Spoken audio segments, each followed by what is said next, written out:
Y aquí estamos ya, gente bonita. Muchas gracias a todos los que nos acompañan en esta nuestra sala plenaria. Qué gusto verlos de nuevo, qué gusto verlos aquí nuevamente. Vamos a continuar, como ya lo habíamos adelantado, con otro de nuestros paneles. En este momento vamos a tener aquí sobre el escenario expertos en educación, tecnología y finanzas.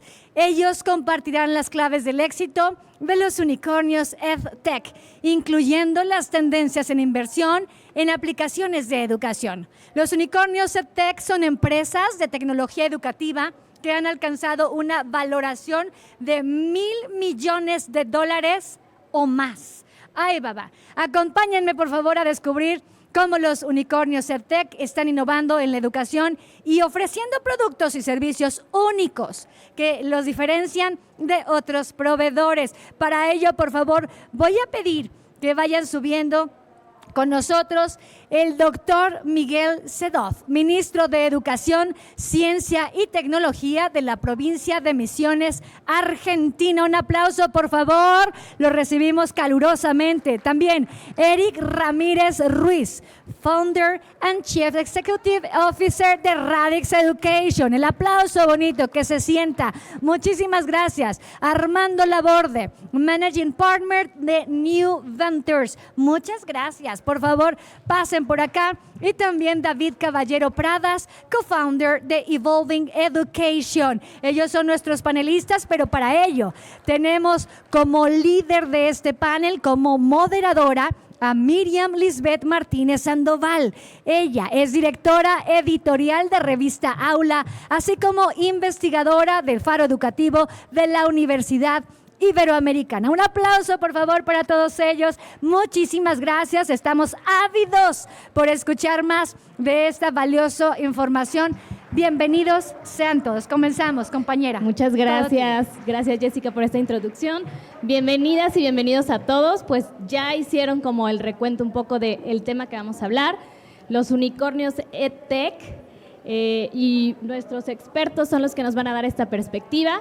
Vamos a, sin más, a comenzar con la primera ronda de preguntas. Yo les voy a ir haciendo una pregunta. Van contestando, por favor, en 2 minutos para que sea algo muy concreto y tengamos oportunidad de dialogar con el público. Comenzamos con la primera pregunta. ¿Cuáles son las tendencias clave en el mercado de inversión en aplicaciones de educación? ¿Y cómo lo relacionamos con el crecimiento de estos unicornios EdTech?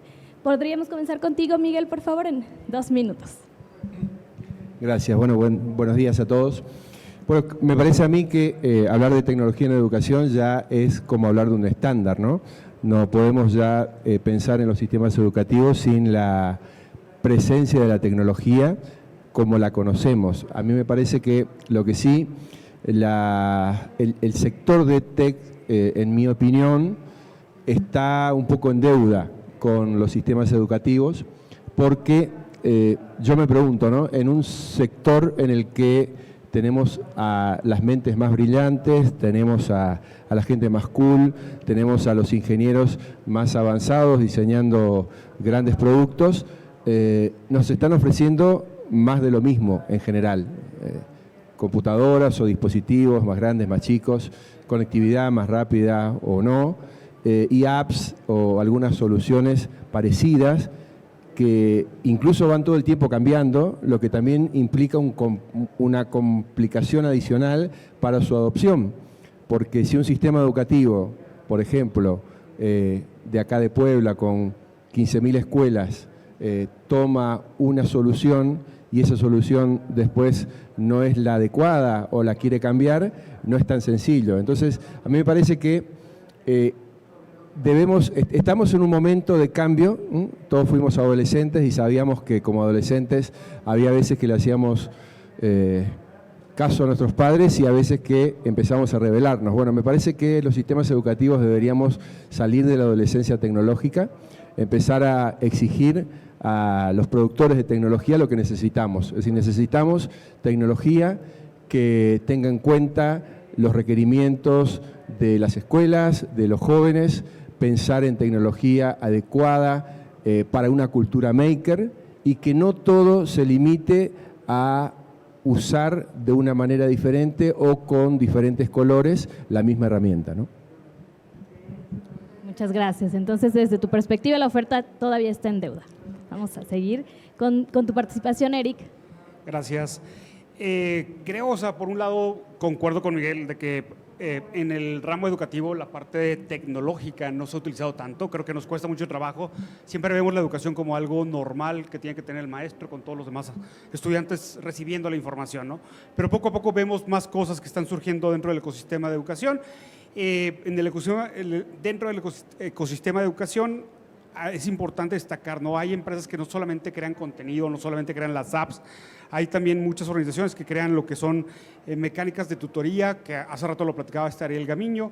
Hay quien también se ha centrado en la parte de STEM, está por aquí Movimiento STEM, que también están promoviendo diferentes herramientas de este tipo.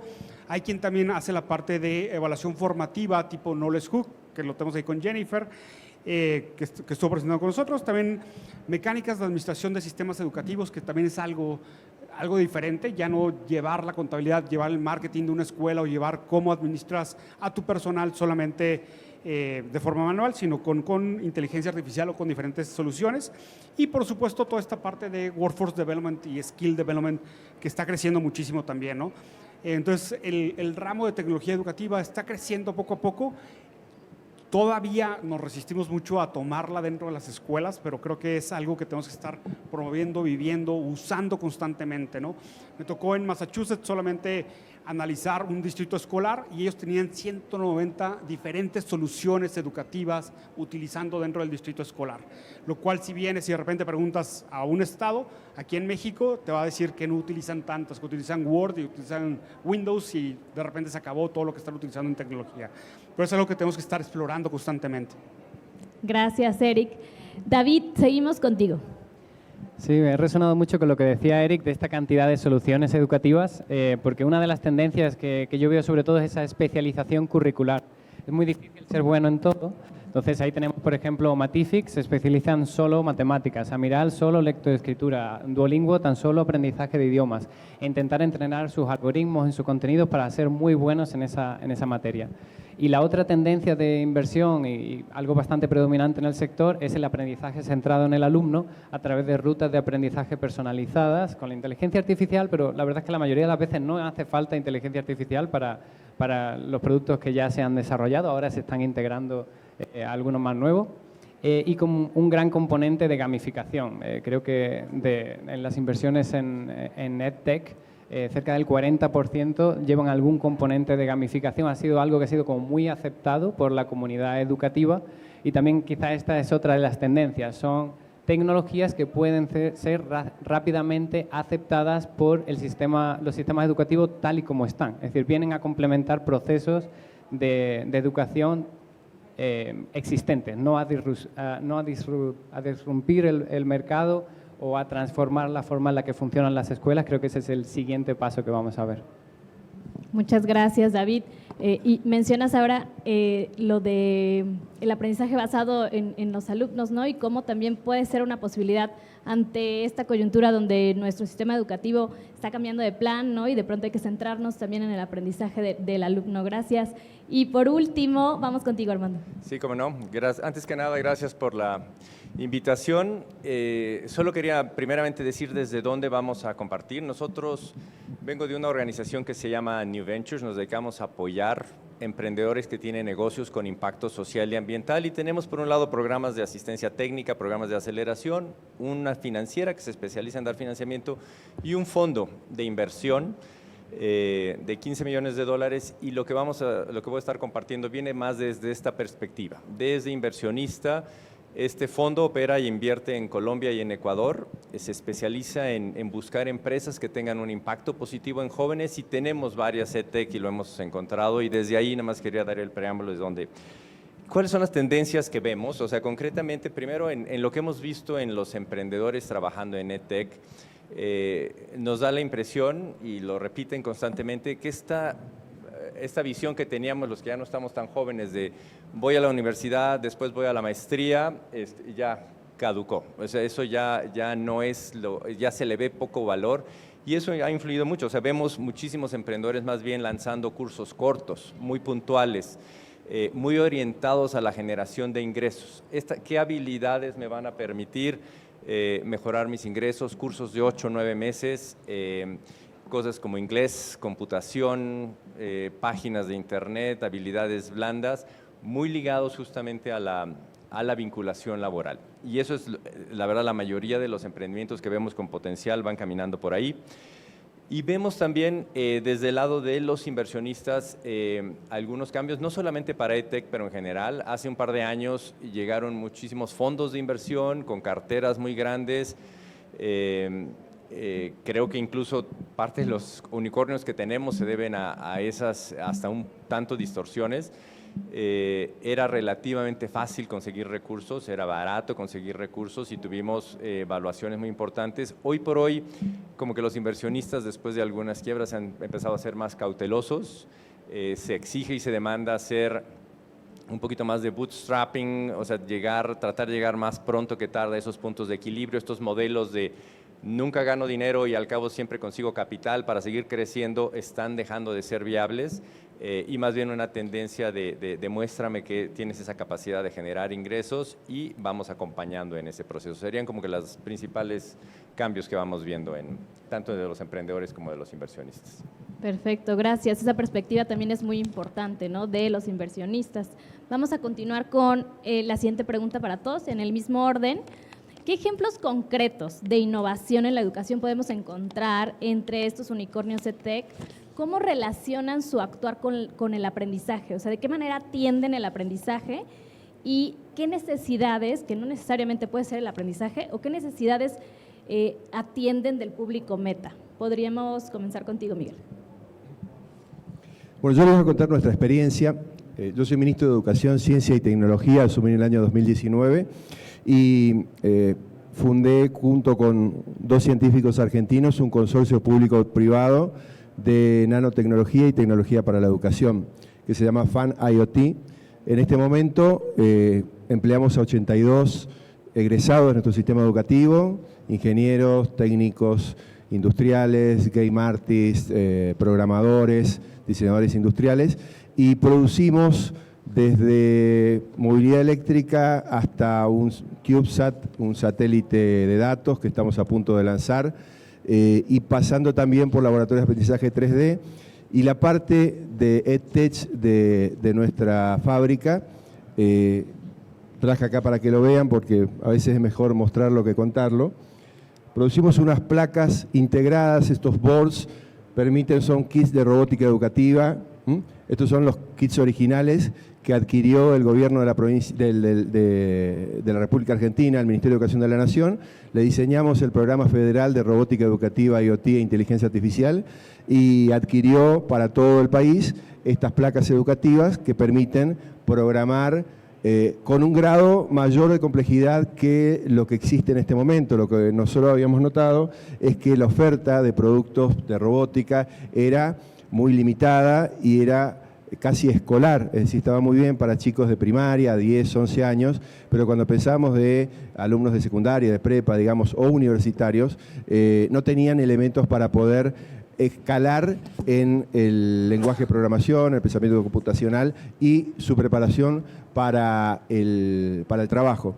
Y bueno, esto generó un interés en particular del Ministerio de Inteligencia Artificial de Dubái, de Emiratos, digamos, y firmamos un MOU, nos asociamos al Ministerio de Inteligencia Artificial y abrimos nuestra compañía en Dubái porque les desarrollamos a su pedido esta placa, es una placa para programar inteligencia artificial. Esta placa es una placa que puede programar MicroPython y también tiene la capacidad, bueno, tiene sensores incluidos, tiene también una pantalla OLED, una batería LiPo, tiene pulsadores, micrófonos, GPS, sensores de temperatura, de proximidad, una tarjeta SD, por supuesto conectividad IoT y bueno, RJ11, todo lo necesario. Pero ¿qué es lo importante de esto? Es que estas placas son placas pro, no son placas solamente educativas. Yo con 10 placas de estas puedo manejar todo el tráfico de Puebla, por ejemplo. O puedo diseñar en una escuela un huerto hidropónico, como han hecho en escuelas de Misiones, o puedo hacer, como hicieron de una escuela también secundaria, en vez de, la conoce a Bizarrap, me imagino, hicieron en vez de Bizarrap, hicieron Pur Rap los chicos, pero hicieron un diseño de estudio de música con estas placas. Otros han diseñado una chacra con explotación ganadera y agrícola, con manejo de energía solar, con estas placas. ¿Esto qué significa? Que podemos pensar en cultura maker, que podemos pensar en la posibilidad de escalar y que nuestros jóvenes salgan del sistema educativo ya preparados para el trabajo. No que tengan que salir con nociones y después tengan que profundizar ese conocimiento. Y finalmente, estos chicos están trabajando en nuestra empresa, tenemos un promedio de edad de 26 años. Por supuesto, yo y el otro CEO salimos de la lista para no romper el promedio, pero los chicos que están trabajando tienen un promedio de 26 años y tenemos un 43% de chicas trabajando también, lo que nos pone muy contentos y nos dice, bueno, que la juventud tiene mucho para dar y si nosotros le damos oportunidades, nosotros somos una provincia muy pequeña de Argentina, estamos 23 de 24, somos número 23 de 24, así que imagínense cómo estamos. Y muchos no nos creían cuando contamos esto, que lo podemos hacer. Y bueno, lo hacemos con recursos humanos propios y me parece que cuando hay un gran desafío y hay gente alineada y conseguimos aliados posibles para esto, se puede hacer. Así que bueno, es un poco la experiencia de lo real que estamos haciendo en este momento. Muchas gracias. Ya habrá algunas preguntas en el público. Vamos a continuar, tratar de ser un poquito más concretos para que nos dé tiempo de participar todos. Eric, ¿qué nos puedes compartir? Yendo a la pregunta que hacías sobre qué soluciones y qué está pasando en el sistema educativo, qué está pasando estos grandes gigantes unicornios, en qué se están centrando, ¿no? Uno es que, no sé si escucharon del día de hoy, OpenAI, con su evaluación se fue a $90 billones. O sea, es una compañía que en cierta forma comenzó realmente a adquirir recursos a partir de enero y ahorita vale $90 billones, es enorme, ¿no? Y creo que esto ha cambiado completamente también cómo lo están usando muchas organizaciones. Una organización con la cual estuve mucho en contacto que se llama Deep Brain, ellos tienen principalmente lo que son los avatars, es una empresa coreana muy interesante que es básicamente en lugar de tener a un locutor en televisión, tenían a una persona totalmente digitalizada que daba las noticias, ¿no?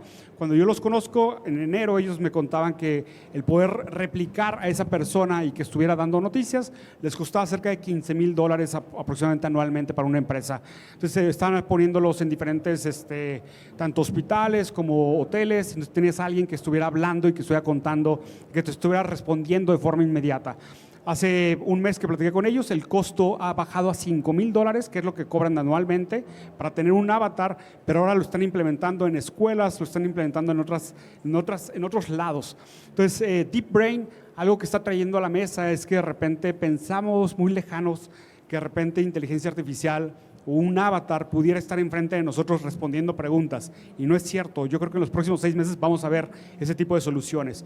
¿Qué nos hace pensar? Exactamente nuestro rol como docente, nuestro rol como director, nuestro rol en el sector educativo, cómo va a cambiar. Hacía pruebas con otra compañera, Claudia Castellanos, hacíamos pruebas en cuestión de cómo contesta esta parte de inteligencia artificial, un avatar, y esta mecánica de meterle el sentimiento en la respuesta, lo vimos con Ariel Gamiño, que decía, si el estudiante se equivoca, te contestan, no te preocupes, vuélvelo a intentar, y lo hace también la inteligencia artificial. Entonces vienen ciertas cosas y ciertas empresas impresionantes que van a cambiar por completo cómo estamos haciendo muchas cosas. Entonces sí los invito a estar investigando. Yo ahorita les mencioné OpenAI, que todo el mundo lo conoce, Deep Brain, vale la pena investigarlo, pero por ejemplo también Khan Academy con Khan Amigo, lo que acaba de sacar ahorita, que es el tutoreo, exactamente para guiarte como estudiante y poderte acompañar. Son 3 soluciones impresionantes que tenemos que estar al pendiente de cómo van a evolucionar el sistema educativo. Gracias. Sí, continúo Sí, por aquí. adelante. Pensando acerca o reflexionando acerca de estas necesidades de aprendizaje y cómo las tecnologías están lidiando con ellas, veo ese enfoque en el aprendizaje centrado en el alumno, en el aprendiz, pero sí que hay una discrepancia muy interesante que ocurre en el sector que tiene que ver con las edades.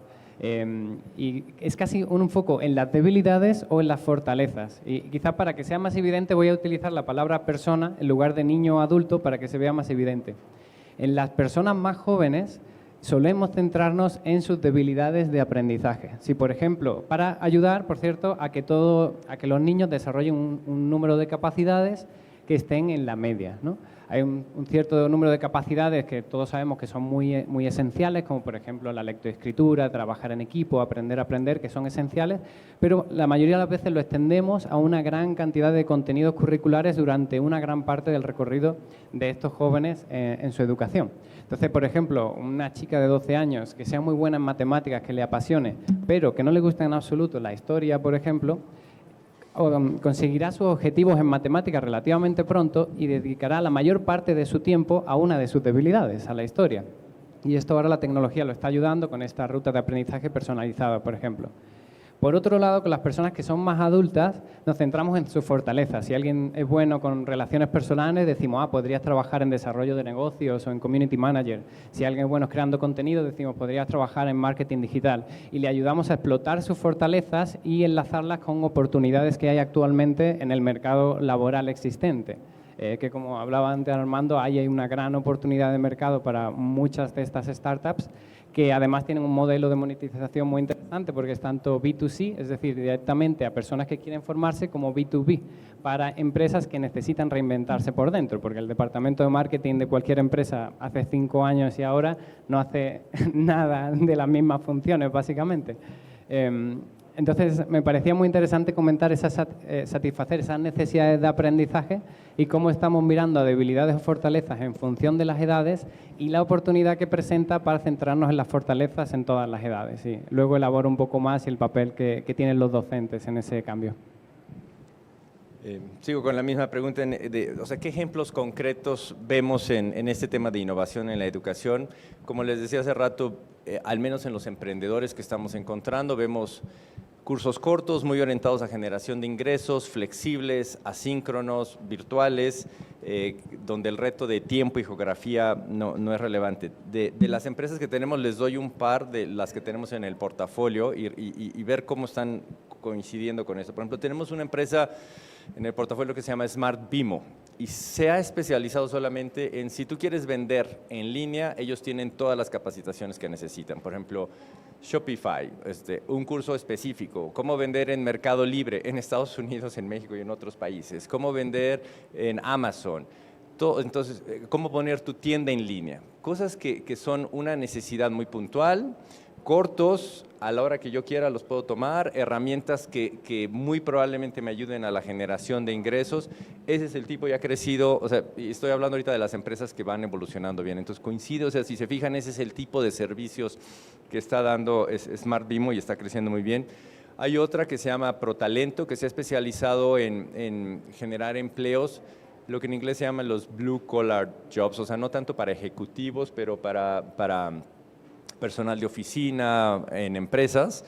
Y ProTalento tiene un modelo muy interesante porque va diseñando cursos desde inglés, computación, lo que se necesite, pero su punto de partida es las empresas. Todas las empresas, muchas reportan, no estoy pudiendo encontrar talento para contratar. Dime qué necesitas, qué perfil te está haciendo falta y yo abro cursos justamente en esas necesidades que detecté tuyas.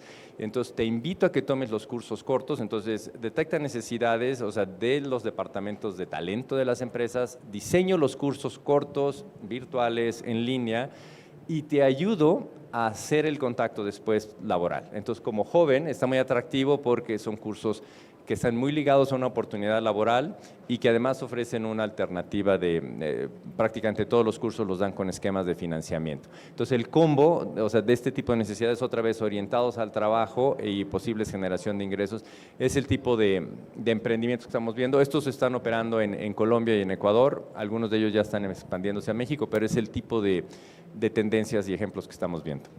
Muchas gracias a todos por sus ejemplos. Creo que precisamente se abre como este dilema en el aspecto escolarizado, ¿no? De cuál va a ser el rol del docente, ¿va a desaparecer, no va a desaparecer? Y bueno, las oportunidades de la personalización del aprendizaje, ¿no? De acuerdo al nivel, fortalezas, debilidades, muy interesante.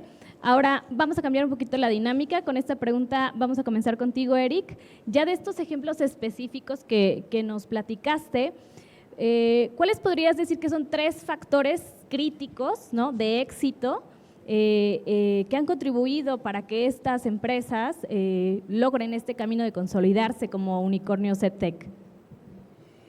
Y pensando y retomando un poquito de lo que decías antes en la pregunta anterior en cuestión de otras imágenes y poniendo un ejemplo para contestar esto, ayer comentaba con una amiga muy grande que está aquí, que es Nadia, comentábamos acerca de Duolingo. Duolingo es creo que todo el mundo lo conoce, es una aplicación para aprender inglés.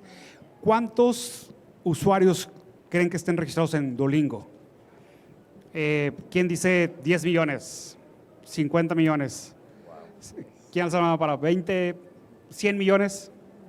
100, 200 millones, 500 millones. Tiene 550 millones de personas registradas Duolingo. Entonces, ¿qué es lo que ha tenido Duolingo? Que se ha saltado al sistema educativo.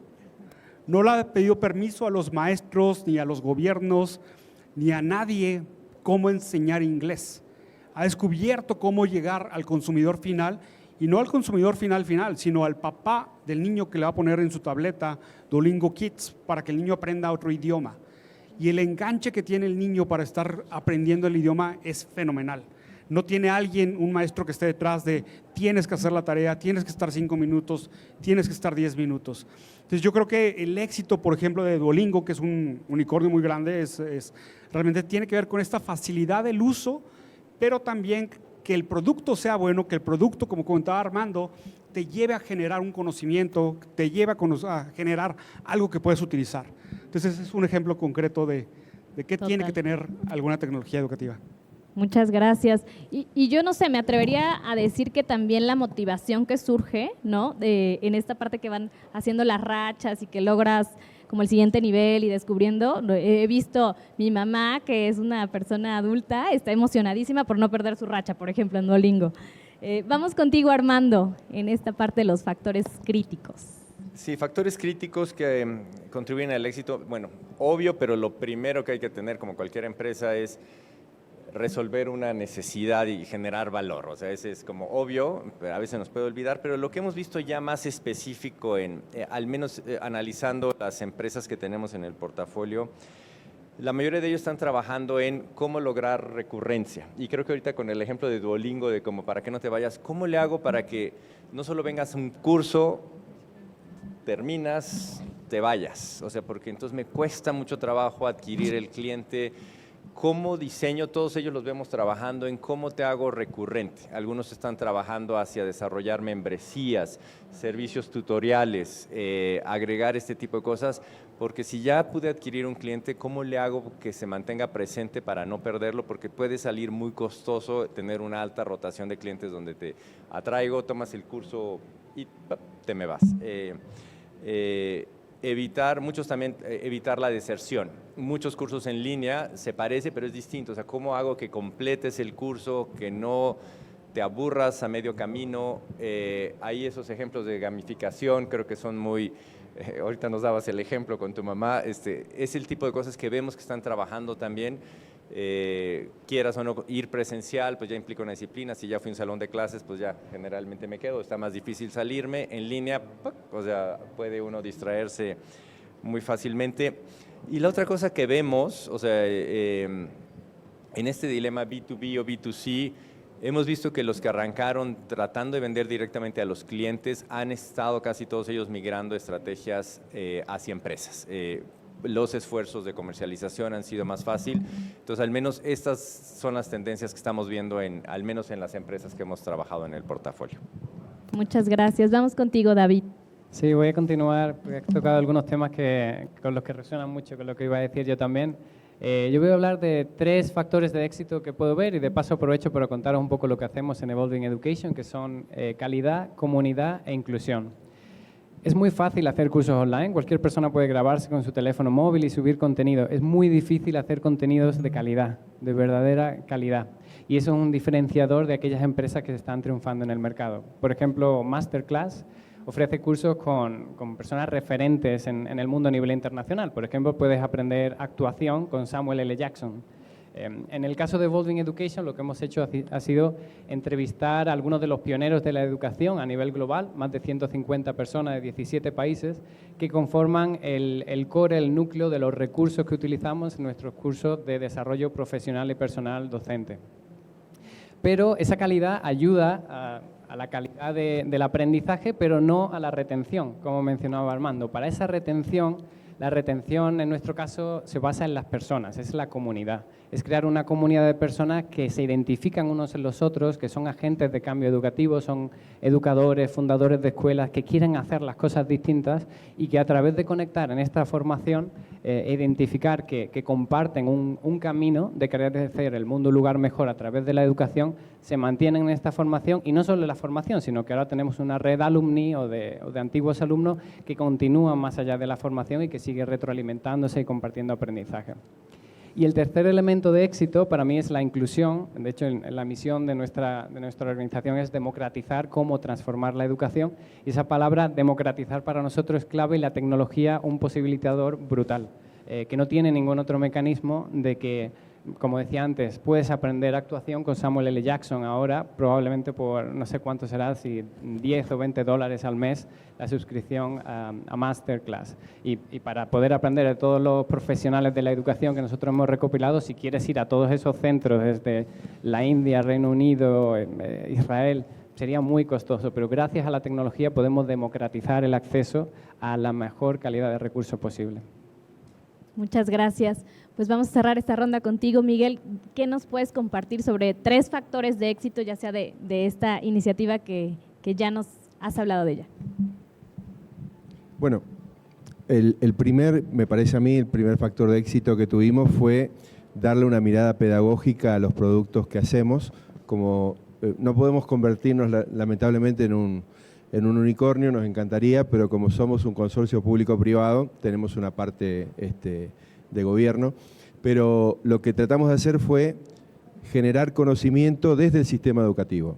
Es decir, todos los productos nuestros tienen rutinas de aprendizaje, tienen una formación docente hecha con cursos autoasistidos y tiene una validación tanto con el Instituto Nacional de Educación Tecnológica de la Argentina y en el caso particular de las placas también hicimos un testeo previo con ingenieros de Ceibal de Uruguay, con ingenieros de la NASA y también con los ingenieros del Ministerio de Inteligencia Artificial de Dubái. Entonces, esa validación, tanto desde lo tecnológico como de lo pedagógico, es algo que lo convierte en algo diferente. Segundo punto, me parece importante también, es haber podido dar un paso diferente a lo habitual. Es decir, generalmente los sistemas educativos estamos esperando que nos digan hacia dónde hay que ir, es decir, cuál es la app o cuál es la solución o cuál es el dispositivo.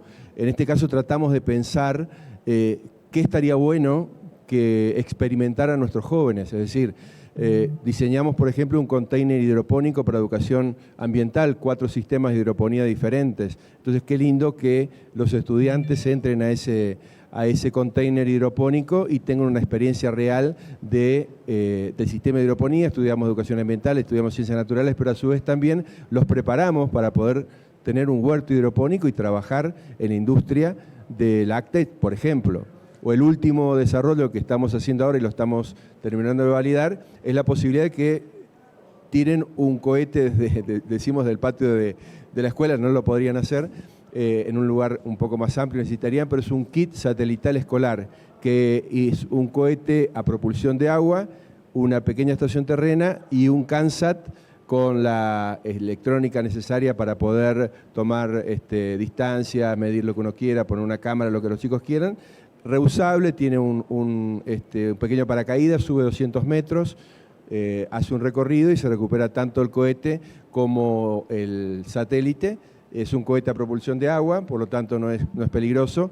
Y bueno, qué bueno que los chicos tengan esas experiencias en las escuelas. Entonces, eso es un poco lo que tratamos de hacer, es decir, pensar un poco más allá de lo que está existente, sino tratar de crear, y un poco tomo lo que dijo Pablo Aristizábal ayer, esa idea de crear en la escuela, tratar de crear algo diferente a lo que estamos acostumbrados, ¿no?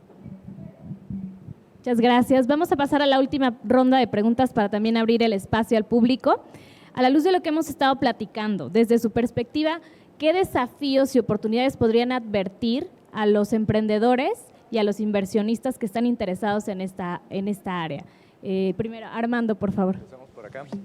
Sí, bueno, de lo que hemos platicado, creo que la pregunta no lo incluye, pero creo que las universidades van a tener un enorme desafío con todo esto. Pero creo que sé que hace rato hubo una charla de inteligencia artificial, no sé las implicaciones, lo que hemos visto creo que es uno de los oportunidades y retos, porque puede ayudarte a generar una empresa muy interesante, como algunos de los ejemplos que se hablaron, o puede dejarte fuera de negocio. O sea, tenemos una empresa, no en la que invertimos, pero se postuló, que quería trabajar cápsulas muy cortas de educación para gente que fuera en el autobús, en las salas de espera, y de repente en las entrevistas la primera pregunta fue, ¿qué haces distinto? O sea, porque, que no haga ChatGPT, me explico, o sea, ya estás fuera de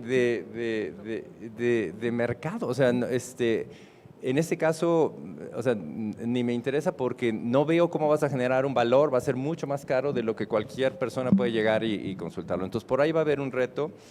Y quisiera hacer unas palabras sobre, o sea, en estos retos y desafíos para aquellos emprendedores, en esta aspiración a ser unicornios, hay nomás unas palabras de cautela. O sea, me gusta escuchando el otro día a Vicente Fenol, el director de Cubo Financiero, una financiera virtual, le preguntaban, o sea, ¿y vas a ser unicornio? Y me encantó su respuesta, si llega, qué bueno, me encantaría, pero nos estamos esforzando en brindar un excelente servicio financiero a agentes de escasos recursos. O sea, no pierdan, que no sea ser unicornio la meta, o sea, que sea la consecuencia de un buen negocio que tiene posibilidades de crecer. Hubo circunstancias, platicábamos, hubo evaluaciones locas. Estábamos revisando con el equipo, o sea, hay una empresa en Colombia que se llama 30, que es como Clip, o sea, su primera ronda fue de $30 millones, o sea, solamente porque tenía integrantes que habían sido de Rappi o de Mercado Libre, con mucho dinero, de repente todo el mundo se alborotó, y la tiene bien difícil para hacer siguientes rondas y poder levantar. O sea, porque parece un éxito tener 30, pero lo que implica es que si después quieres dinero, tu valuación, o sea, tienes que crecer un chorro en ventas para poder seguir atrayendo inversionistas. Entonces, es un éxito a medias. Entonces, el mensaje es, puede haber distorsiones en el lado de los inversionistas. Lo que es importante siempre es detecta una necesidad, o sea, genera valor en verdad, sueña en grande, o sea, sí, imagínate operar en varios países, genera un buen equipo y si llega la opción de ser unicornio, bienvenido. Tenemos empresas que califican más en esta otra categoría de cebras, al menos en el sector de impacto, no crecen tan exponencialmente, pero tienen crecimiento de 5% mensual, son súper rentables, son fantásticas empresas también, atraen inversionistas. Entonces, nada más cuiden su empresa, y creo que nada más la cautela final es que no sea ser unicornio el fin, que ojalá sea la consecuencia de su buen desempeño emprendedor, sería lo que quisiera decir. Muchas gracias. Vamos contigo, Eric.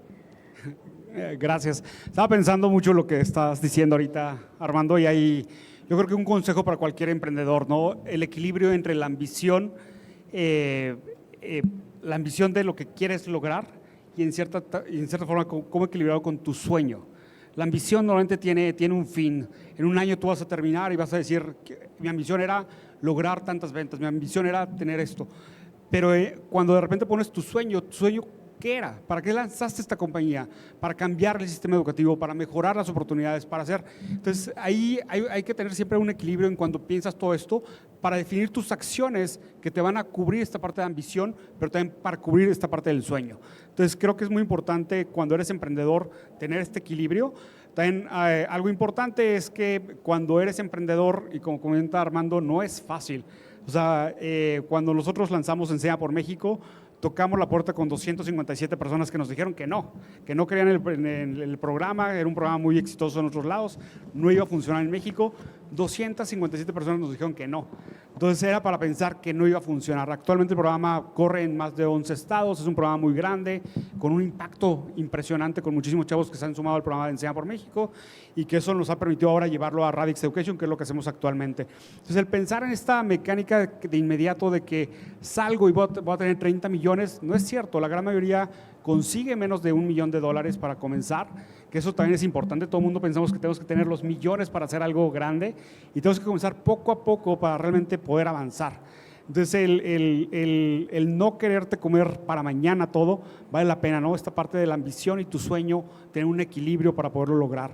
Pero por supuesto, lo que comentaba, dale para adelante. Por supuesto hay soluciones similares, por supuesto piensa cómo lo puedes mejorar, por supuesto busca mentores nuevos, busca más personas que te puedan abrir la puerta, busca pilotear. Es caro, es cansado, sí es cansado, pero al final vale la pena, ¿no? No todo se resuelve en un momento.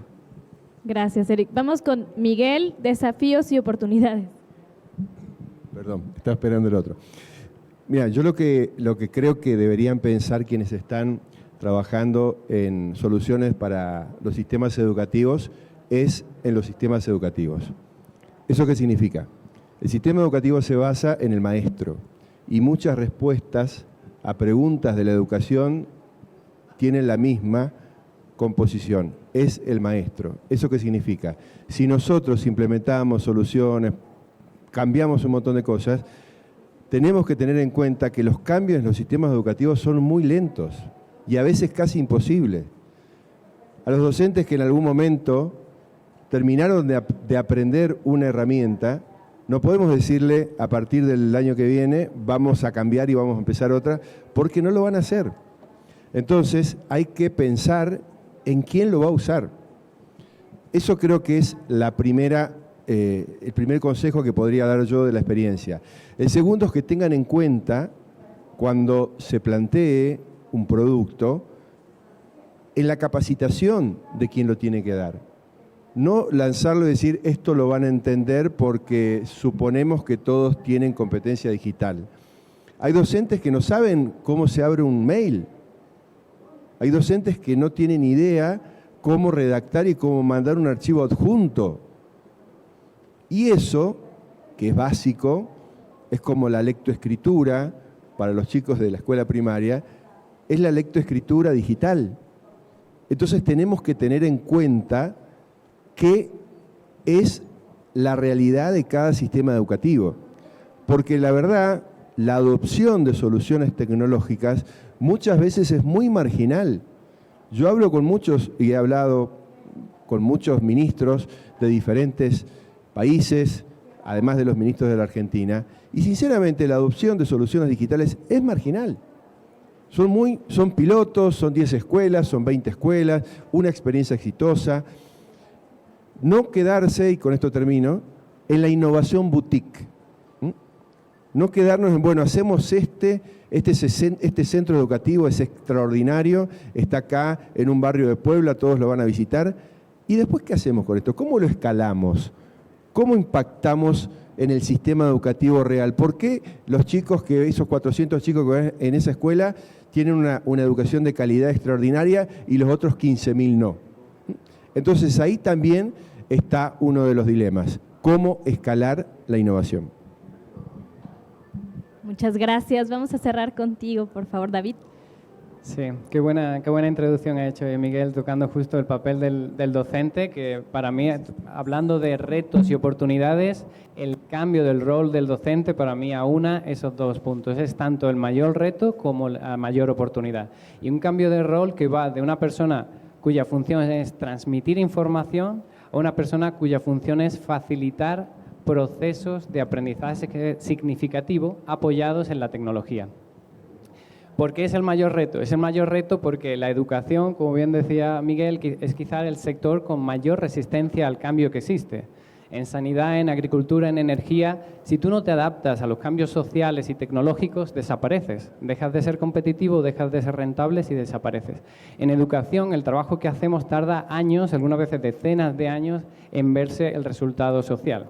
Y cuando no ocurre de la forma adecuada puede verse en altas tasas de desempleo o en problemas de salud mental, porque ha habido chicos y chicas que no han desarrollado las capacidades necesarias para ser capaces de gestionar sus propias vidas, desde el punto de vista de su sostenibilidad económica o de su gestión emocional y de crear relaciones sanas.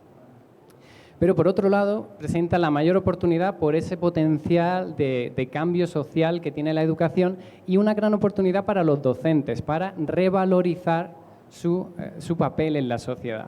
Creo que casi que en todos los países a nivel global, incluso en aquellos en los que los docentes tienen unas buenas condiciones laborales o salariales, como en Europa, la percepción social de los maestros y maestras ha ido en caída brutalmente, ¿no? Por las familias y demás, y quizás sea por esa falta de actualización. Pero con este cambio del rol del docente hacia apoyar a los chicos y chicas a conocerse a sí mismos, a desarrollar habilidades esenciales y a encontrar su propósito en la vida, pueden retomar su papel como líderes sociales, como personas que inspiran a las siguientes generaciones. Y en eso es lo que nos centramos en Evolving Education, en capacitar a los educadores y educadoras en ese cambio de mentalidad, que es un cambio de mentalidad grande, pero que se puede conseguir inspirándolos con esas más de 150 voces de pioneros de la educación y dentro de una comunidad de agentes de cambio en los que pueden sentirse parte de personas que están transformando la realidad, la sociedad con sus acciones día a día. Y eso pasa por desarrollar habilidades muy distintas, que como decía, no es tan solo enseñar un currículum o unos contenidos, sino se trata de facilitar grupos utilizando liderazgo horizontal, utilizar herramientas de coaching, un montón de nuevas habilidades que, como digo, va a volver a poner a los docentes en ese papel de líder social que pueden llegar a tener. Muchas gracias, David. Tenemos la oportunidad de 2 preguntas del público. Y aquí una y otra por allá, si nos ayudan con él.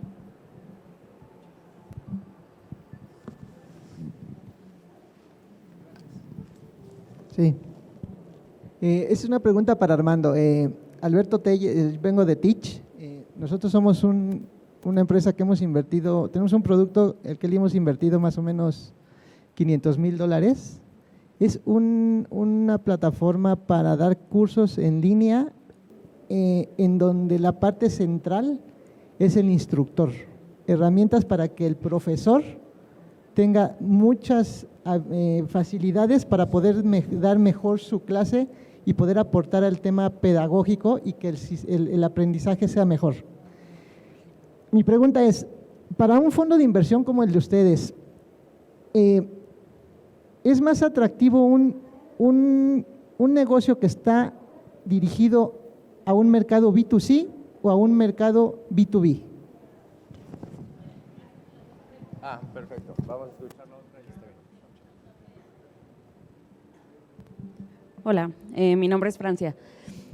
Igual creo que la pregunta va a ser para Armando, pero también David o Eric creo que pueden complementar.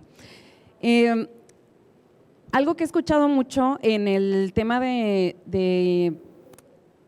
este tema de startups es que la educación es un mal negocio, ¿no? Que tiene mucho componente social, humanitario, gubernamental. Entonces, como ahorita estuve googleando las empresas de David, de Eric, y están registradas como organizaciones sin ánimos de lucro.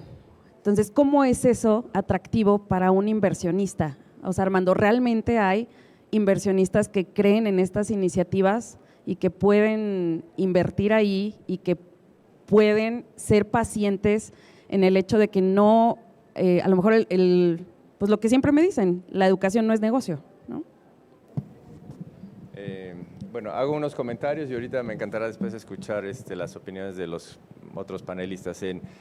O sea, para nuestro fondo no hay preferencia per se, o sea, la ventaja de un fondo es que tú analizas, se presentan empresas y lo que te interesa ver es cómo va su tracción, están atendiendo o sea, entender cuál es el modelo, o sea, nunca le dictamos cuál debe ser el modelo de negocio, más bien como los observamos y vemos cómo va la atracción, el potencial, el mercado que atiende, qué tanto flujo de efectivo va quemando cada mes, qué potenciales tiene cómo están sus márgenes. Acabamos de rechazar una empresa que tenía márgenes súper chiquitos y que pintaba muy riesgosa por eso.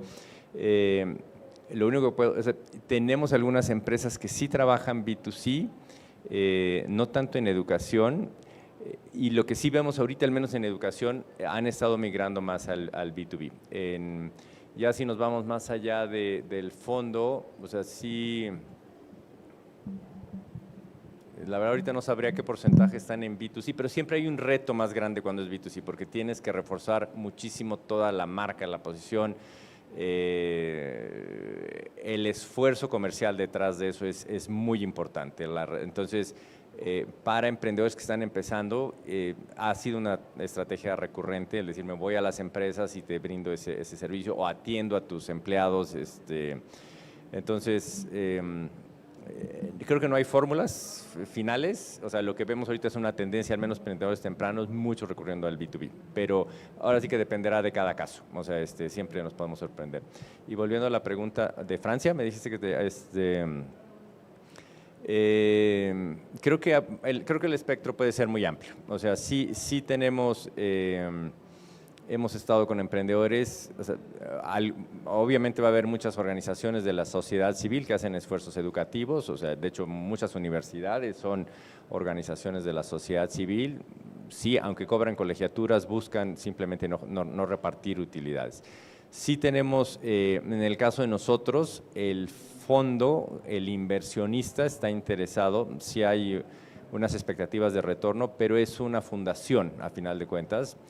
Este fondo lo creó una fundación, se llama Botnar, es una fundación, resulta que es la fundación más grande de Suiza, tiene 4.5 billion of assets under management, o sea, 4.5 billones, o sea, 4.500 millones de dólares.